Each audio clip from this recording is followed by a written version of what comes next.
Right. So Aaron, I'll wait for the cue from you about when everyone you expect is. Is this everyone? I think this is everyone. I heard from John Bouchard that he might have to pop in a little bit later, so I think we're good to go. Okay, great. So welcome everyone. I'll get us started today by reading the notice of discrimination.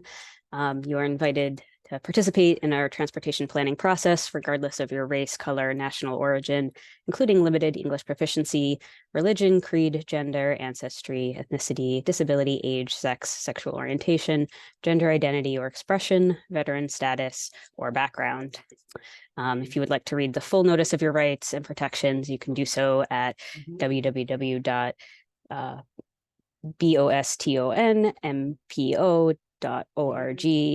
/MPO _NON_DISCRIMINATION. I'll also read over our virtual meeting guidelines. All participants will join the meeting with muted microphones. Please rename yourself, as I will do also, to include your first and last name and affiliation. After roll call, board members may mute and unmute themselves, always remain muted unless actively speaking. You can participate in the discussion by using the raise hand function, which you can use either in the participants button at the bottom of the screen. A window will pop up with the raise hand button at the bottom, or in the reactions button in the toolbar. I will then call on participants as the chair. If you're on the phone, you can use *9 to raise your hand. And if you have any technical difficulties, please contact Logan Casey via the chat box, by Logan's email at lcasey@ctps.org, or via phone at 857-702-3706. And then a statement on accessibility. This meeting is accessible to people with disabilities. Zoom products are compliant with exceptions with the following standards: Web Content Accessibility Guidelines 2.1 level AA standards, and revised Section 508 standards. If you require any additional accommodations in order to participate fully, again, please contact Logan Casey, MPO staff, and the email again, lcasey@ctps.org, or 857-702-3706. All right. So quick overview of the meeting today. My understanding is this is a bit of a kickoff and table setting type endeavor, primarily led or like move forward by Ethan. We're going to go over the purpose, talk about the purpose, needs of the TIP process, readiness, and engagement committee. So this committee's work itself, what we're intended to do. Talk about contextualizing some of the funding challenges we've seen at the board that's kind of brought us to some degree to this convening, and then discuss what's next. And Ethan. Yeah, thank you, Jen. I apologize. I didn't actually put in a slide here to notice that. I could take it from here, but if you don't mind, I can kind of run the next few. Thanks. Sorry for that confusion. Good afternoon, everybody. Good to see you all again after this morning's board meeting.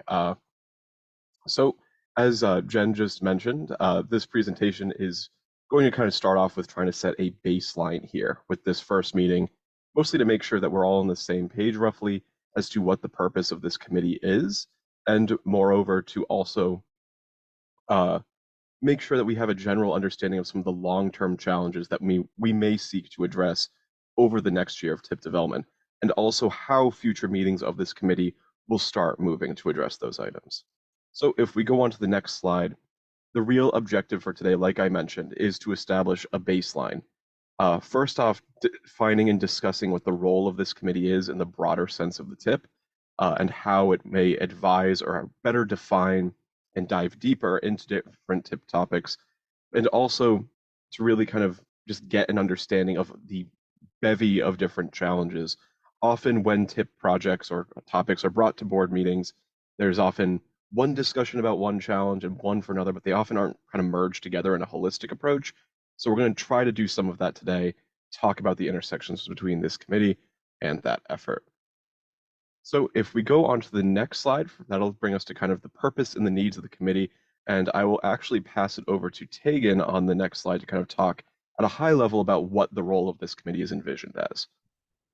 Yeah, thanks, Ethan. And hi, everyone. I am really excited to be here. And so I wanted to just talk a little bit about the overall intent for the committee and make sure we're all on the same page as well on that. And also because I do want to kind of celebrate that we're here together now as a product of what was really some significant deliberation during the development of the operations plan, as well as in a prior ad hoc committee, as to how this MPO can better empower itself to be more proactive and really kind of get at addressing the issues and challenges around what is a very core and common goal, I hope, amongst all of us, which is to get funding put into prioritized projects that contribute to the MPO's vision, right? Which is a modern, well-maintained transportation system supporting a sustainable, healthy, livable, and economically vibrant region. So that's really our common goal. And while this committee is going to get into the weeds on a lot of items in the following months, I just want to remind us that at the highest level, we're all here trying to make sure that we're spending money on good projects for the good of our region. And so with that sort of larger context, I'll just say a few things that this committee is now established in the operations plan. This is the inaugural meeting. And so there will be sort of a pilot phase, not officially, but we are kind of feeling out how things are going in this first year and how we will want to move forward from there. Also, just to kind of highlight what this committee is a forum for, it is a forum for providing ongoing input into the TIP development process. As Ethan said, instead of having kind of a one-off conversation here and there, really having an ongoing dialogue that supports that development process and improvements to the development process. It's also a place to get into deeper dives on particular issues or challenges in a way that we're not able to do in board meetings as a whole. And it's really meant to be a place where there's dialogue between board members that are here and project proponents, and just dialogue as we need to really diagnose and understand where our challenges are in terms of getting these money to these projects successfully. And then kind of around all of that is this idea that we're working together to improve information sharing and transparency together, again, for these common goals. I feel like I have to make sure that we remind ourselves that this committee is supplementing the decision-making work of the board. It is not replacing the decision-making kind of role of the board. And I think that's just really important to remember with all of the committees, is that it's sort of the work you do is rolled up and should inform the decision-making that you make when you're at the full board setting. And so what I will pass it back to Ethan for, he will be really the main, staff lead in these conversations. And I think one of the good questions here is, what does all of what I just said mean and for what projects? And that's my transition back to you, Ethan. Thanks, Tegan. So if we go on to the next slide, we can actually start talking about some of the needs that board members have identified in previous not only board meetings, but also events like the TIP Ad Hoc Cost Committee. So from the information sharing perspective, there's really two kind of ways that a TIP is developed, or rather kind of worked on by MPO staff. The first is general TIP development for a new document. A recurring theme across all TIP projects, however, is a need to better evaluate the cost of projects and changes to that cost, as the previous TIP Ad Hoc Cost Committee had done, but also the readiness of projects, in this case referring to their ability to go out for construction or where their permits are at.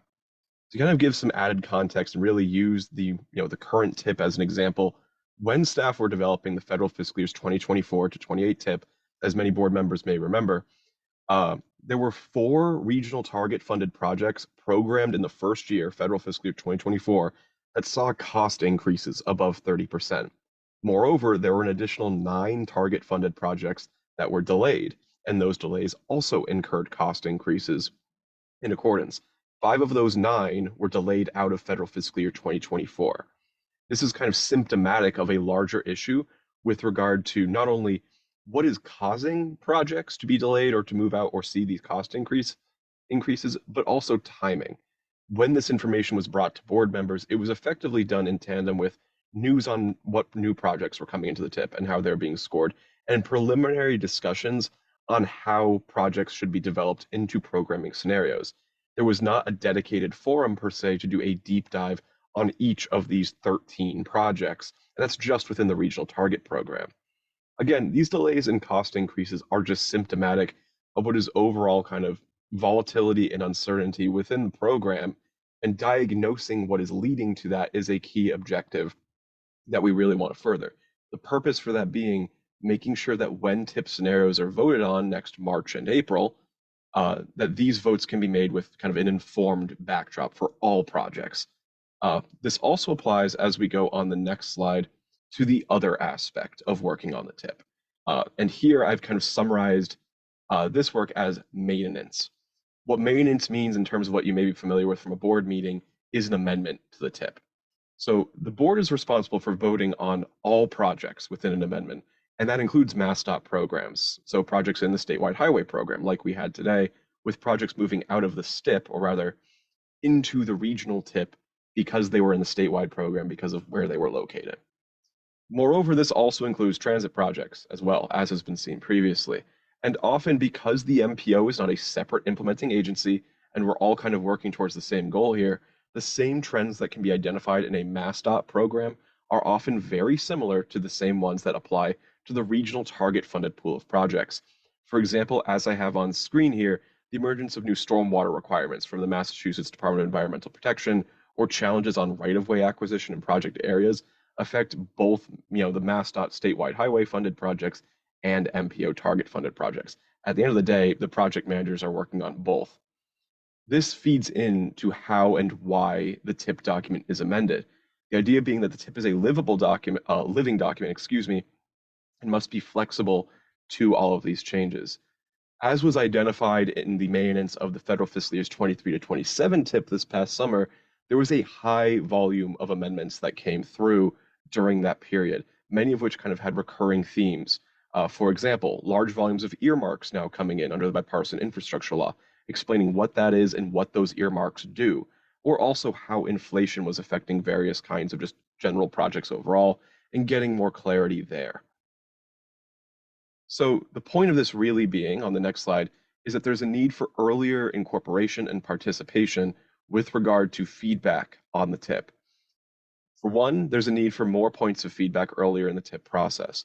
Often what was happening, for context, is the federal fiscal years 2024 to 28 TIP, board members would be notified of what projects were received by MPO staff in December, sometime in the spring when they had already finished scoring. So to that end, giving a better understanding to members of this committee as to what projects were received far sooner helps to set that foundation to understand what the tone is for the next year of TIP development. This then kind of also helps to have a discussion onto project scoring criteria and the scores of those projects. So for example, if large numbers of projects are coming in that are scoring poorly, understanding one, why are most of the projects scoring poorly? Is it a criteria issue? Or two, maybe the criteria itself is not consistent with regional needs or goals. This all helps to inform, with these scores in hand, the development of funding and programming scenarios to determine what new projects should be selected for funding. There's also a need for ongoing feedback. So for example, in the development of the TIP this past cycle, this was also done in tandem with the long-range transportation plan, Destination 2050. One of the items that this committee may be able to address going forward is also retroactive analysis of certain events. So after a decision is made deciding, can we get more detail on this specific project we may have programmed, as one example, or also just to identify broader trends in programs and project types. What's happening with the Community Connections program, microtransit shuttle funding, or regional bicycle connections. And to that same end, as I mentioned with Destination 2050, checking in repeatedly on the progress for regionally significant projects that are not only in the long-range plan and not only have major benefits for the region, but represent a significant financial footprint within the TIP. And therefore, if they have shifts, have significant ramifications for all other projects in the program upon their change. To kind of give an idea on the timeline of how these discussions may emerge, this should be a familiar slide for those who were present during the September 18th meeting soliciting members for this committee. So the TIP cycle happens every year and generally starts in the same place with each cycle. The lime green colors on the bottom show the general milestones for TIP development, whereas the darker blue colors on the top show possible points of intersection with this committee. So for example, right now, staff are actively working in tandem with developing and implementing new scoring criteria, which we hope to have available for November 1st, how-to sessions and engagement with individual municipalities and MAPC sub-regional events, 3 of which we have today. In addition to that, this meeting is really kind of our kickoff meeting. And one of the items which I will kind of mention later in this presentation is that opportunities like this in the fall allow us to discuss early on items like the TIP scoring process, what the criteria is for the coming year, and also really to have a foundational early level conversation to help figure out what board members' priorities may be for the coming scenarios that will emerge 6 months from now. Moreover, the TIP universe of projects, as I'll get to at the end of this presentation, is an important document. It's kind of a nebulous document in the sense that it is a list of projects that may show up, but it's an important way of identifying where there are unmet needs in the region. So with that, we have several points of discussion throughout this presentation today. I just kind of wanted to open the floor to see if anyone had any questions kind of on that tone setting and establishing a baseline before we get into kind of how we communicate the challenges around the TIP.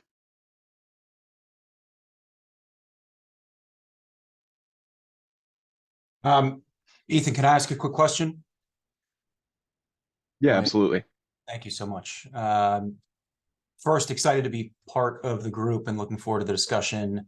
I'm wondering, can a deck like this be either shared in the comments? I tend to take notes on stuff that I'm seeing on screen, and rather than having to write double the amount of notes based on some of the items that we're discussing, sometimes it's easier to take them on the deck. I just don't know if that's something that we can do. And that's it. Sure. Logan, if I forward you the presentation, do you think you could send it to folks on the call? Sorry to put you on the spot. I can do that now. Awesome. Thank you. I appreciate you guys. Thank you so much. So Ethan, can you back up a slide or two? There was a question I had, just don't remember. Maybe another one. So forward, please. Forward. Back one more. Back one. I don't remember. All right, I'm so sorry. Do you recall perhaps what the general theme was of the question? Not to put you on the spot there, but Well, it had to do with amendments, but yeah, I don't remember. So actually, when I look at the deck, it'll come back to me, and then maybe I'll either ask you at the end of the meeting or on a phone call or something. Thank you. yeah, of course. Like I said, there's multiple points where we can have discussion. If there are any burning questions that emerge as I'm talking, feel free to kind of weigh in. But yeah, I didn't want to interrupt me, so because you had a nice flow, but thanks for letting me know we can do that. Okay, thank you. Thank you for complimenting my flow. So if we can go on to back to the discussion slide, Brad. Hey, Ethan. Hey, group. Thanks for all the effort. Thanks for folks who have volunteered extra time on top of every other MPO meeting y'all are doing. And thanks, staff, for preparation. One of the things I want to challenge us all to do during this meeting and beyond is put ourselves in the shoes of the folks who are not in the room today. Obviously, Somerville is a sub-regional representative, so that's part of our DNA here. But we have great minds from other communities who, for example, Rob, you in Brookline, you don't represent so many communities, but you have such deep and technical project management experience that I want to make sure that everybody is thinking about the communities who are not at the table. But then I also want to make sure that we are all challenging ourselves through this process to put ourselves in the shoes of our state and federal agency partners. MBTA, Mass DOT, FHWA. It's not just a municipal show here. We're all in this thing together. So I definitely want to echo Rob's comments that this is a great group, and I think we're going to accomplish great things.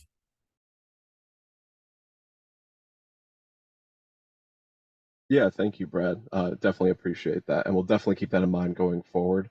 For my personal opinion, I think there's a decent spread of all different perspectives on this board right now. We have really solid representation from across the Boston region, which is going to be very important as we kind of get to the challenges, which are on the next slide. I don't know if folks have any other questions, but if not, I think we could move over to there. So on the subject of contextualizing challenges, throughout this presentation, I have referred to events that happened in the development of the federal fiscal years 2024 to 28 TIP. I've also referred to events that have happened before my time at CTPS, like the TIP Ad Hoc Cost Committee, and some of the discussions that may have emerged there. Part of this discussion from the TIP committee isn't necessarily just about kind of broader themes about transparency and also just maybe even the discrete management of the current TIP, but also kind of identifying and being proactive about challenges that might come up over the next year, and how, in addition, we can look at some of these really deep-seated challenges and start trying to move the needle, not trying to fix them right away, but really poising ourselves to take action here. So I'll go into each of these in more detail, but over this next TIP development cycle, there are some major considerations that are going to emerge and that may create challenges in our ability to kind of extend and present information to different board members and also warrant a deeper dive. The first is the presence of new investment programs within the federal fiscal years 2025 to 29 TIP. As many members may be familiar with, and this has come up during some of the sub-regional presentations today, in fact, and thank you, I think Logan just shared the meeting file for those who want to follow along here. As has kind of come up in some other meetings today, there is sort of a challenge already within the MPO's Core 6 investment programs in identifying what projects may be eligible under different categories. So, at a high level, we often discuss our investment programs as the Complete Streets Program, the Intersection Improvements Program, the Bicycle Network and Pedestrian Connections Program, the Transit Transformation Program, which is somewhat new, and also the Major Infrastructure Programs. Between these programs, there are also sub-investment categories. So, for example, Community Connections historically covered transit signal priority, bus lanes, bike share, bicycle racks, and at one point even accounted for things like technology systems for parking management or wayfinding signage. This then amounts to effectively 13 different application forms when it comes time to actually apply for a project, which can be challenging for municipalities to navigate.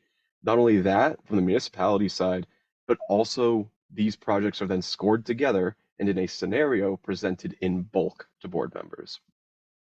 This year, in addition to that kind of usual situation, we have the Transit Transformation Program kicking off for the first time with new Regional Transit Authority and MBTA projects applying at the same time as all other MPO investment programs. On one hand, this helps to address a concern that has been raised repeatedly throughout the TIP development process, where if the MPO had funding available in its target pool at the time of developing scenarios, the MBTA would bring projects, often very late in the cycle, for board members to consider.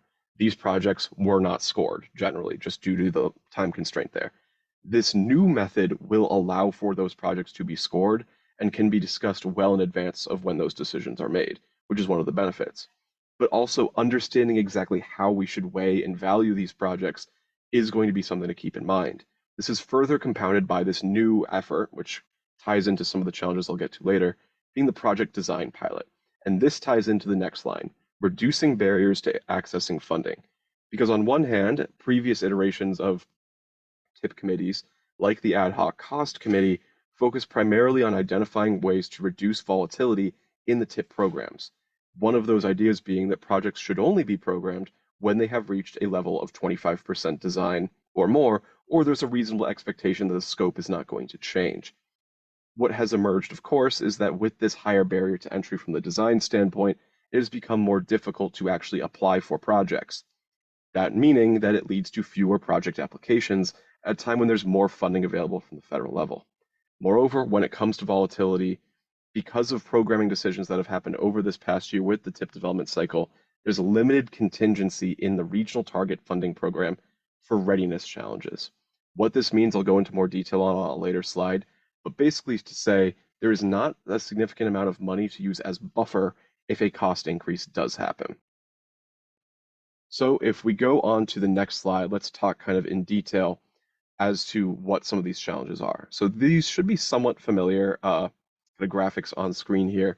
But for one, there is an overall downward trend in the total number of applications received by MPO staff over the past 4 federal fiscal TIP cycles.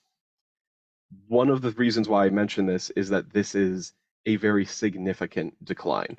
So in the federal fiscal years 21 to 25 TIP, if we do not account for the Community Connections Program, there were 17 projects that MPO staff received for evaluation. In the most recent TIP cycle, that was down to 8 projects after only 4 years of that. While the Community Connections Program has been relatively consistent over time, the 98% of funding that MPO staff direct to other, or rather the MPO directs to other investment programs has been where this decline has been happening. These are the kinds of changes that prompt those last minute project additions, where there's not a lot of opportunity for discussion there. This has been happening kind of in a contradictory fashion to the next slide. This next slide is one that was first shown really in the first scenario presentation that staff provided, which is based off of the findings of the Massachusetts Association of Regional Planning Associations meeting, or MARPA, that happens generally in the late winter, early spring of each TIP development cycle. Namely, this meeting lets staff know how much funding is available to support regionally prioritized investments throughout the 5 years of the TIP. As the orange bars show in this graph, thanks to early debt service repayments on the Accelerated Bridge Program by MassDOT, there was additional funding availability in federal fiscal years 2027 and 2028. Not shown is what happened between the 22-26 and 23-27 TIP cycle, when the passage of the bipartisan infrastructure law had already baked in anywhere from around $20 to $30 million more per year in that regional target bucket. This is all to say, at the end of the day, there's a lot more federal funding availability now than there was back in 2021 when we had those higher application volumes. And this doesn't even get into other funding opportunities, federal discretionary grants, or the new Safe Streets and Roads for All implementation, or rather, regional action plan that the MPO is working on, through which municipalities will eventually be able to apply for implementation grants.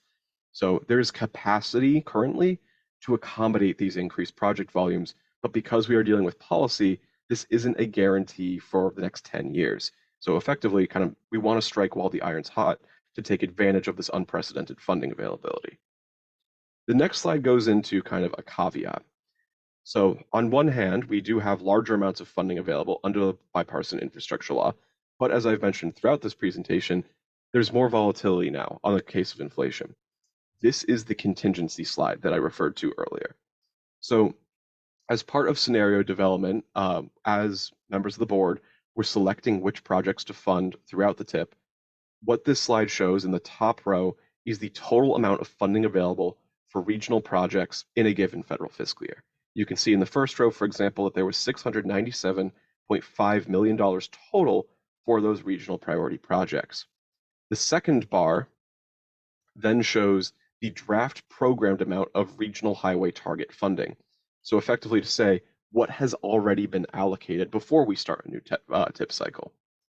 The most important item as we move into the federal fiscal years 2025 to 29 TIP are those lines in green and under the proposed area. This graph is actually from when we were still discussing these scenarios after kind of the inflation changes when MBTA projects were programmed in, I believe, early April this past year. But what this is to say is that there's around $3.6 million in federal fiscal year 24, and critically, around $2.5 million in federal fiscal year 2025. As you may remember, I mentioned earlier that in the last TIP development cycle, there were 4 projects that saw cost increases over 30%, and around 9 projects that were delayed out of some of the near years of the TIP. One of the things that may emerge with this limited contingency here, just to kind of introduce this idea early, is that if we start seeing major cost increases and delays again, there may need to be discussions that take place as to what happens, where are these projects supported, and can they be supported in these changes. To the credit of previous work that committees like this have done, for example, one of the actions of the TIP Ad Hoc Cost Committee has been that projects that have a cost increase over 10% and are regional target funded can be called to have to kind of come before the board to explain why those changes happened, with the possibility for a vote to make sure that that funding can continue to be administered. But the bottom line here is there's a lot less money in the federal fiscal years 24-28 TIP held in reserve to support the new projects in the 25-29 TIP. And before we move off this slide, I will also just add, this is especially the case in the last 2 years. Traditionally, in previous TIP cycles, there's usually held around $20 million in the last year of the TIP, just in case a project coming in the next TIP is actually eligible for somewhat earlier programming. As some may remember, for example, the Cambridge Street Bridge project in Boston was programmed in federal fiscal year 2026 in the 24-28 tip, and also the Natick-Cochituate Rail Trail project, I believe. I may be confusing with the Spot Pondbrook Greenway, but one of the bicycle and pedestrian projects received was programmed in 2027. This is not likely to be the case in the federal fiscal year's 25-29 tip, but I am saying this before all information is available, just by virtue of how little contingency is currently in those years. So with that, moving on to the next slide, one of the items as well, because I know I'm being very optimistic and cheery with you right now, relates to those future project development cycles. So in addition to limited contingency, we do have abundant opportunities under the bipartisan infrastructure law and temporary ones as well, as I've mentioned, but they aren't unlimited. We want to increase project volumes back to what we may have seen back in federal fiscal years 2021, but some decisions made in the development of the federal fiscal years 23-27 tip have resulted in the interest of programming very regionally significant projects, advanced construction obligations for the tip that are expected to continue until 2032. Now, what do I mean by this? So on that first bar I mentioned earlier on that slide, we saw the total money available for regionally prioritized target funding. What we do is, when scenarios begin to develop, we subtract from that line current obligations to projects. The first ones are things like transit transformation and community connections. These are our set-asides where there's a carve-out of around $6.5 million for transit transformation and $2.5 million for community connections to continue to support those investment programs which happen in the near years of the tip. Then we also have the new bike share support line item, which will also take out around $2 to $3 million from that pool this coming year. Then there's the so-called advanced construction, the projects that are funded across multiple years of the tip. Over this past tip cycle, one good example is Mount Auburn Street in Watertown, which was funded with around $24 million in federal fiscal year 2023 and $3 million in federal fiscal year 2024. But the major regionally significant projects in the tip right now, namely three fairly sizable ones, Rutherford Avenue in Boston, the McGrath Highway project in Somerville, and the Lynn Western Avenue projects, will have advanced construction schedules that, between the three of them, extend into 2032. That means that they will still have impacts on the kind of final year of the tip until when we're discussing the 28-32 tip about 3 years from now. Again, not all of these projects are going to 2032. Rutherford has the longest AC schedule, but for example, McGrath Highway would be discussed in 2029 and will still be in 2030, unless scenarios are altered. What this is to say is that especially for any project that is larger than $25 million, of which there are several others above that $25 million threshold, changes in project readiness here have very significant impacts on how other projects may operate. Moreover, any delays to these projects further out may introduce further funding constraints. I think many of us recognize, on the subject of kind of speaking on the behalf of other municipalities not present here, or other stakeholders as well, that part of the long-range plan this past cycle was identifying projects for the 2029 to 2033 time band. As projects may end up being delayed, and this is any project, that does potentially introduce constraint to the possibility to program those new long-range plan projects.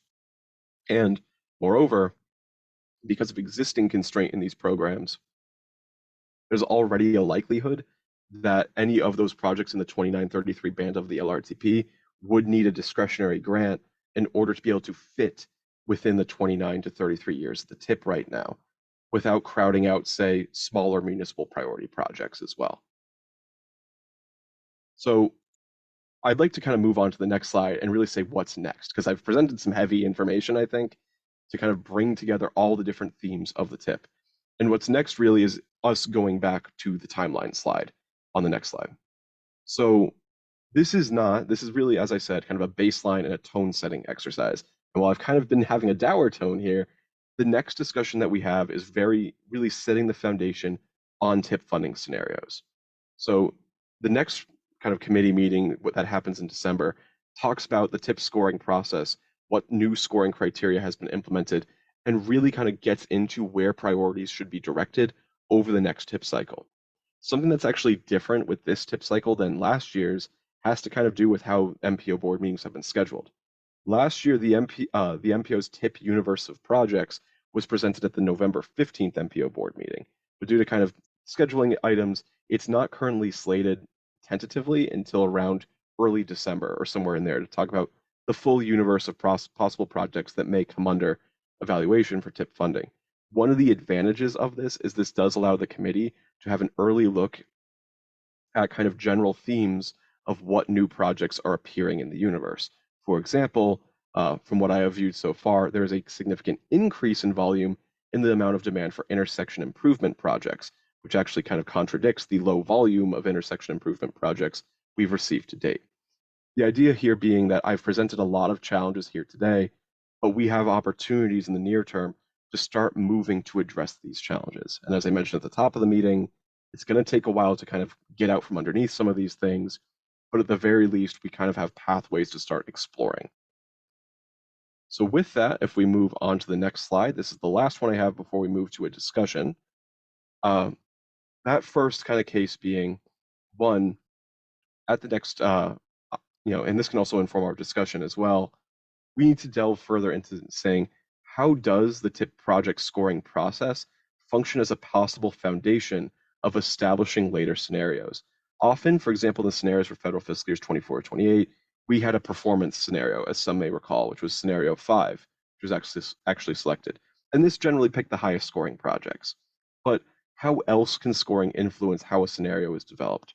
Moreover, the second item is how adaptive and flexible is scoring and evaluation, which is to say, as I mentioned, I believe during the draft transit transformation item, what other factors can be taken into account besides the scoring criteria or complementary to the scoring criteria as we seek to develop scenarios from a greater kind of board level.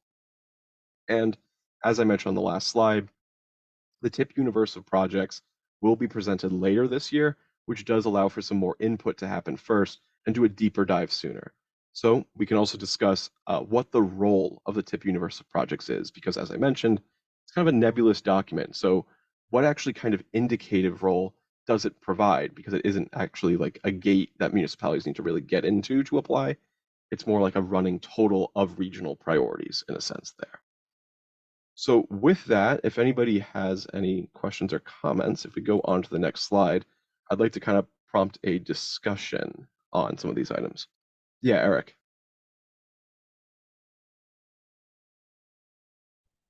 Thanks, Ethan. There's a lot there, but appreciate it. So could I summarize maybe like one challenge that you've highlighted? And correct me if I'm wrong here, but like one challenge we have is that we are seeing fewer sort of small and medium projects from cities and towns at the MPO. But at the same time, we're seeing there are a smaller group of very big, expensive projects. And the challenge is that when those projects aren't ready and have to get pushed back, like Rutherford, we have these big gaps in, we don't have small projects that are kind of like ready that can kind of jump in and fill that gap. And that's what we've seen over the past couple of years is we're then kind of at a loss and we're like, well, what are we going to do? And then we get into this like sort of last minute, well, the T's got some projects and MassDOT's got some projects. None of them were scored, but we got to program the TIP because we got to get the thing out for public comment so it matches with the timeline for MassDOT's, CIP process, right? That is sort of like has been this tension we've felt over the past couple of years. Yeah, thank you. I appreciate that summary. I think it was accurate and said much more succinctly than I would have said it. But Len. Well, so then to what Eric just described we had a discussion about the challenges, the amount of effort that goes into scoring projects, and it's not something you can do like really quickly. But would a solution be to just score more projects earlier on in the process so that we have more which we can select when we do get into these situations, which are predictable? We know they're going to happen, so. So it's a Yeah, question. absolutely.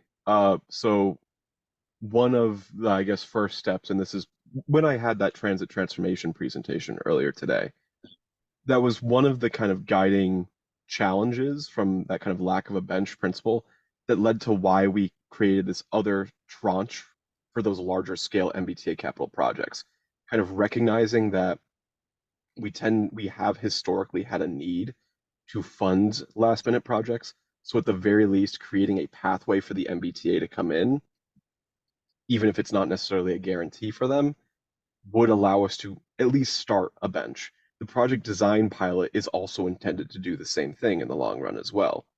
But from a kind of earlier in the process scoring perspective, uh, while I will confess that I am rushing to the deadline of November 1st right now to get materials ready, you are absolutely right on kind of two key fronts that there is a possibility that we could start the application and scoring process earlier.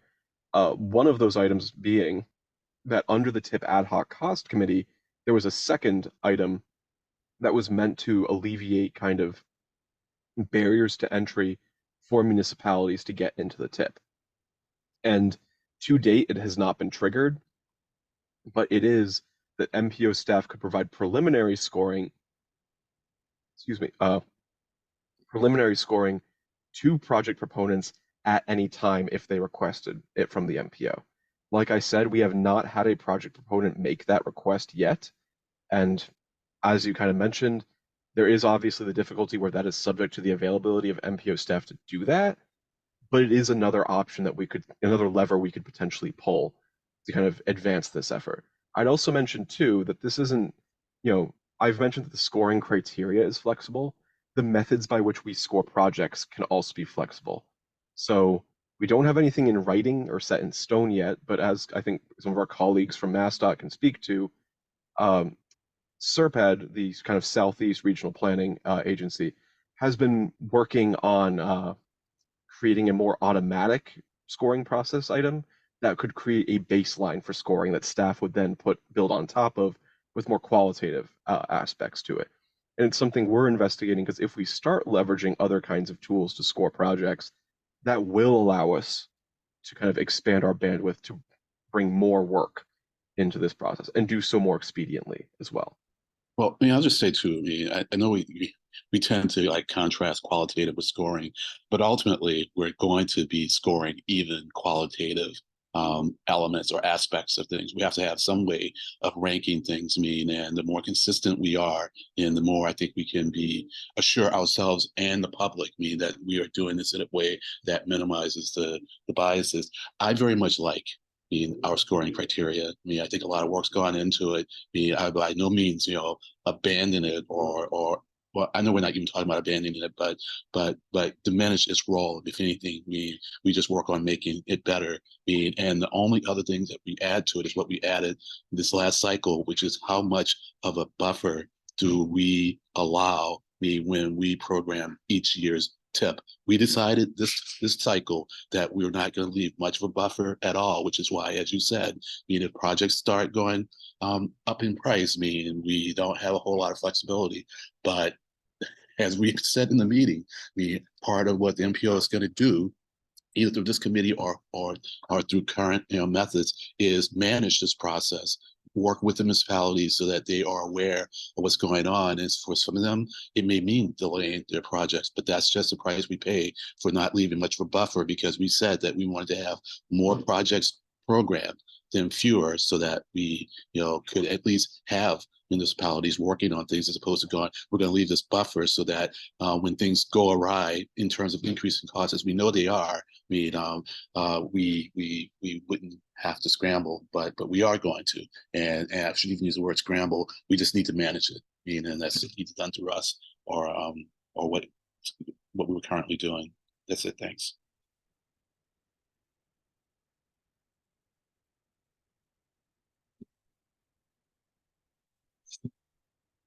Yeah, Rob.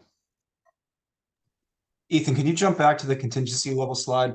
I just want to check some of the things that I believe I've recalled hearing on various MPO meetings, but I just want to make sure I understand. So total available regional in FY24 was 130. we proposed 126. We have an unprogrammed of 2.8.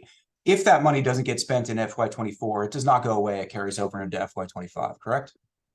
It actually does not carry over, but it would be identified for other funding uses. So, for example, as happened in federal fiscal year 23, there was contingency available, but we did have projects that were programmed in federal fiscal year 23 that increased in cost.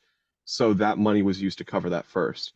When that money runs out, because we are kind of partnered with MassDOT Highway on this, MassDOT Highway will use statewide highway dollars to also cover some of our contingency, but to a point, because they will also run out if they kind of went through it. And so then back to Leonard's point where we're talking about this, let's leverage all of the funding that we have available as opposed to keeping some to the side for these contingency efforts. The concern there is if we don't end up programming that money, the perception is that we're not spending all of the available dollars that we have at our disposal. Is that?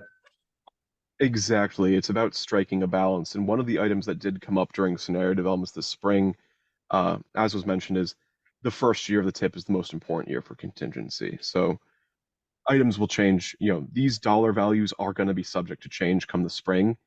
And one of those being that while I'm saying that we have $2.5 million roughly in 2025 right now, that may not necessarily be the case. It might be higher, or maybe lower. It changes frequently. But it is that first year that's always the most critical to keep an eye on. 2026 as well, to be kind of candid, is the year that I'm most concerned by because that is a very low kind of amount there. But generally speaking, as you can see in the last 2 years, the $11 million and $8 million that's out there right now is not going to be nearly as high as we start kind of approaching those years, which are 3-4 years from now. So. And then the other question that I wanted to ask, the decrease that you've seen in applications for from community connections, do you think that's, well, maybe I'll just generalize it. What do you think that is due to?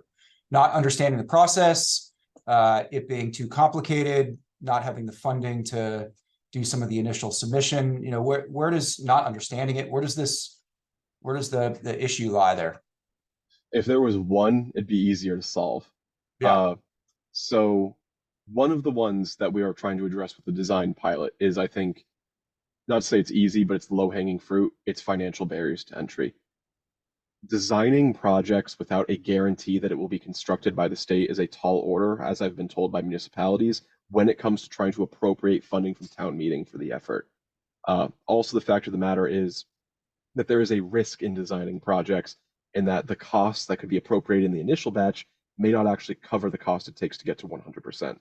Some municipalities only appropriate enough to get to 25 because they know that's what gets them on the tip, and then if they get on the tip, they go for the rest. On the other hand as well, there are other challenges on the front of kind of the MassDOT pipeline. So one example that I think is advantageous is the fact that MassDOT, under kind of the Healthy Communities Directive, has a requirement that sidewalks and bicycle lanes be considered for all roadways that are kind of programmed through the TIP. Moreover, through the Intersection Control and Evaluation Process, or the ICE process, I think I got that acronym right, every intersection in a project should be evaluated to determine what the maximum safety benefit could be possibly implemented on that project. These things have benefits to making a better transportation system, but they make the process longer. And what has also kind of emerged there is a longer design process is not only more expensive, but can also make it so that a municipality, even a wealthier municipality that has the money, may just want to fund it through their own programs anyways and not want to deal with the hassle. It gives them more of a local control, for example, where they think that, oh, well, I don't need to build the bike lanes because my constituents don't want these bike lanes. We'll just fund it ourselves. One of the unfortunate things that came up when seeking projects that were to use the kind of unprecedented target funding that we had this past development cycle was we went to a lot of municipalities that were telling us, yeah, we have a project at 25%, we have one at 100%. They weren't up to spec. And they're kind of stuck in limbo because if they're not up to spec, they can't get funded. And we have those specifications for a reason. There's other reasons too. Inflation, municipal staff turnover during COVID. But we're trying to really kind of deal with what we have the levers to deal with right now. Eric, I know you had your hand raised first, but John, I don't know if you wanted to add into that since you're more steeped in this than I am. Yeah, at the risk of airing, MassDOT's dirty laundry, we try to be. I'm very proactive with the communities and with the MPOs, and I know David's team at planning is the same way. If there are challenges, let me know what the challenges are, and I will help with those challenges, whether it's it's money, it's permitting, it's timing, I'd like to understand what the challenges are so I can help to make recommendations and steer things to achieve a consensus. On the breakdown of the 5-year program here, and where I can see your concern in 26 because there's a very small amount of contingency. You're right that DOT tries to help with the contingency funding. We're not going to let any funds lapse. We're never going to let that happen, and we will do our best to deliver a project. Sometimes, and I'm sure those that have been on this longer than I have on the MPO side, that is, because I've been doing this for a really long time. But we sometimes make decisions based on where we are in the process and the timing. And I'd love to, on somewhat risky, keep pushing a project up the hill, so to speak, because I know we can deliver it by the end of our fiscal year. But sometimes I have to make a decision in February, 6 months before or 7 months before the end of the fiscal year, and the risk is, it would be more prudent to say we think this should be moved to a future year, even if it's a month later and it ends up being in the following fiscal year, because the risk to delivering is outweighs the benefit. And it's not like we want to pit one community against another. It's just at the time that we have the information, we try to make the best decision that we can. And and not, unfortunately, we can't have special circumstances for every project. We follow a very rigid process and try to have things in teed up and ready by certain timelines. So that way the risk is less, and I'm not coming to the MPO saying we're going to have to move this. That did happen 8 weeks ago with the project that we discussed at this morning's MPO, the Broadway project in Lynn. The city was having trouble getting a quorum on the right of way, and there was some opposition. It hit the news, it hit the Fox News, and we were impacting property.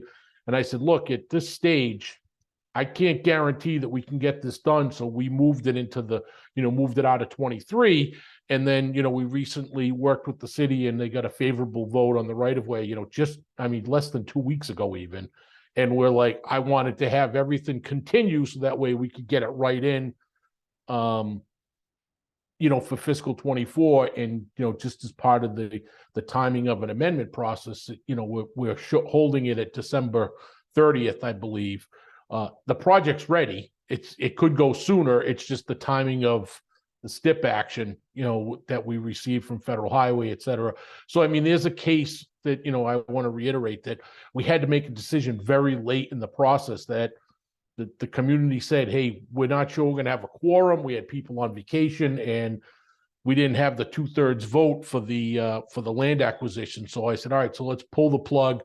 Let's move that out and let's adjust funds on other things and keep it going. So sometimes we have to make those decisions and do the best we can. But I echo my first part of my comment and reinforce, if a community or the MPO, any MPO statewide, I know we're talking Boston as part of this meeting, if they have challenges, my team, that let me know, get the information to me, get the information to my team, and we will find a way to deliver, that project. And Mr. King can attest that I've been trying to be helpful as best I can with him on some RFQ and, federal earmark funding, et cetera.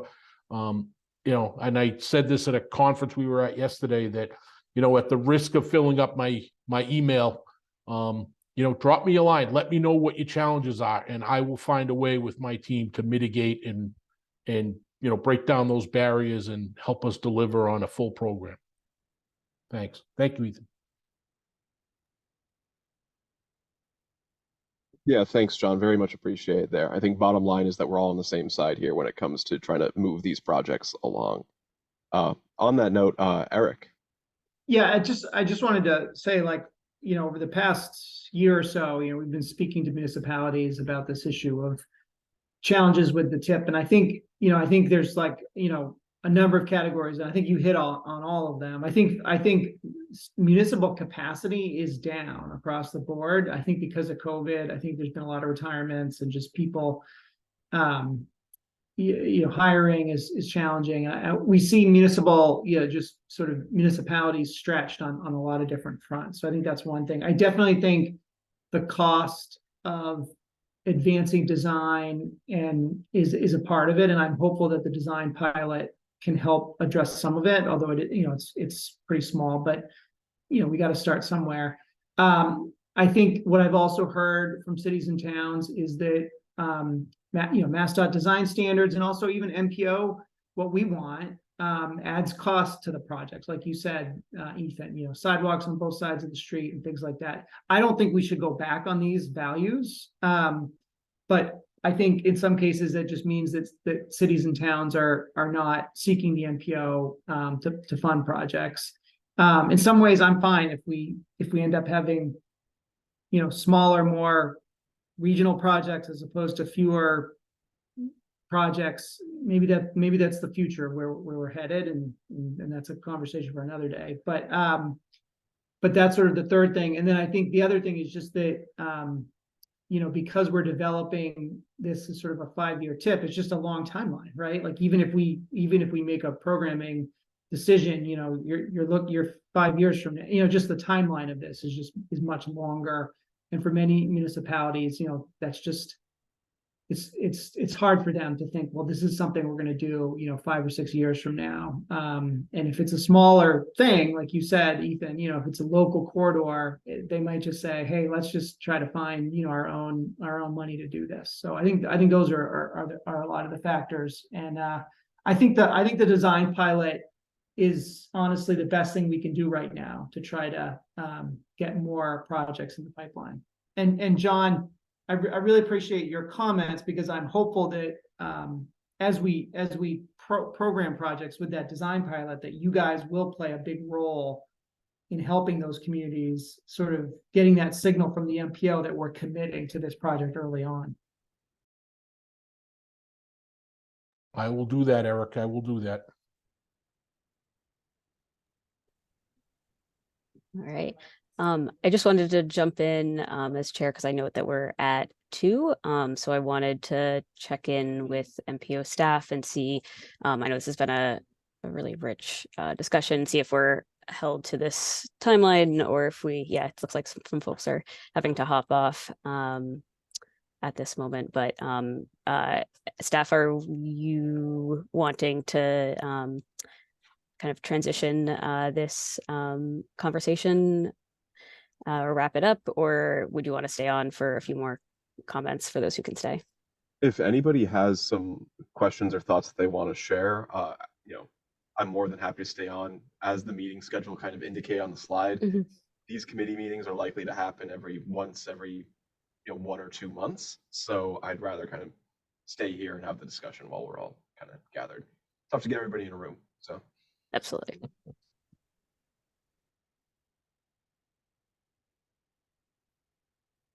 Yeah, Kristen.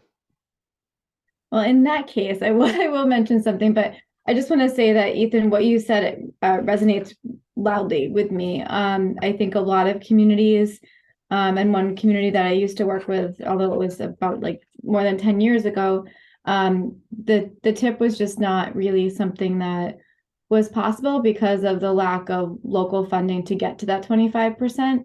And now even in Acton, where we have maybe the capacity financially, the political pull to go to town meeting and get that vote is really hard. And so I think that I appreciate that you kind of pointed that out. And, I think in some communities, in a lot of the projects that Acton has done, we're really lucky that we had the space in the existing right of way to have sidewalks and bike lanes. It would be interesting to see if there could be almost like an alternative, because I think those values are extremely important and we shouldn't necessarily change it. But for those communities that may not have the width in their right of way, and there would be significant right of way acquisitions, meaning taking people's homes where they would never be able to pull that off at town meeting, right? If you had such a need for right of way acquisition like that, but the project is still necessary, that there's some other type of, I don't know, criteria where you could have, sharrows or something else where you're still helping those smaller communities that have these kind of unique situations. And I don't know what the answer is because I'm kind of much newer to this than all of you, but I just wanted to make sure that there was maybe some way that we can look into that a little bit for people that have unique situations. Yeah, absolutely. And I think that kind of comes down to the fact being that the design process is a process. So what the final design, what the final scope of work may look like on a project, because the MPO isn't the implementing agency, is something that MassDOT is likely to work out with kind of the applicant or the project proponent there. And again, Len, I know you had your hand up, but I think Ben can probably. Yeah, that's fine. Yeah, that's fine. Yeah, thanks. And I'll be quick. Go ahead, Ben, please. Ben. Oh, sure. Actually, I was going to make a separate comment, but to that point, I know the design justification process feels a little daunting, but we do give out exceptions all the time for a lot of different reasons, and they're usually well justified. The group that looks at them includes a lot of advocacy groups in addition to MassDOT, so it's not just sort of internal engineering judgment. There's also a lot of nuance and sort of a human focused element there that tends to help. But it is a process that takes some time, so I understand. And I'll just go back to the MBTA, and I think we can use it as a well of projects, and it's such a big system that I think we can still meet like our equity goals and diversity goals with respect to communities by using the projects that the MBTA would like to do. If we just score them, then we'd have a better way of making sure that we are judging them correctly as we get ready for the last few weeks of the TIP development process. And I'll just add, with respect to this overall process, I think our number one goal should be when we get to like April or May of next year, is that our fellow board members are happy we exist and that we somehow make their lives easier. So that's it. Thank you.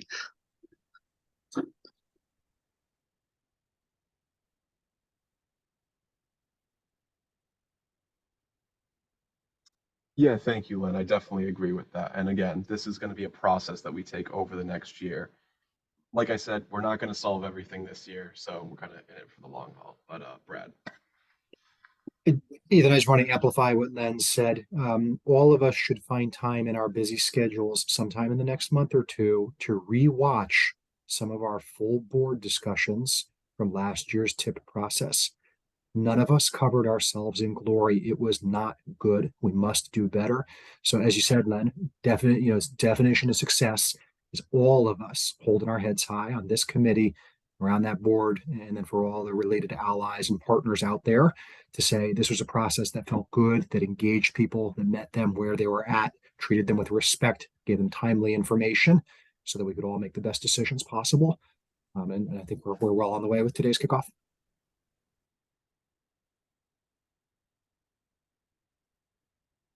All right, thank you, Brad. I know we're over time, so I appreciate everybody who could for staying on these couple extra minutes. But I think we should kind of start to move to wrap up. So Jen, I don't know if you want to say anything in closing here today. Yeah, well, first of all, just thank you so much, Ethan and MPO staff for preparing this excellent kickoff. I feel very much looped into the ongoing kind of questions and concerns and what we're here intending to solve and at least chip away at solving. So thank you so much. I will ask for a motion to adjourn. So moved. Diggins. So moves. I'll second that, Eric Barassa. Right.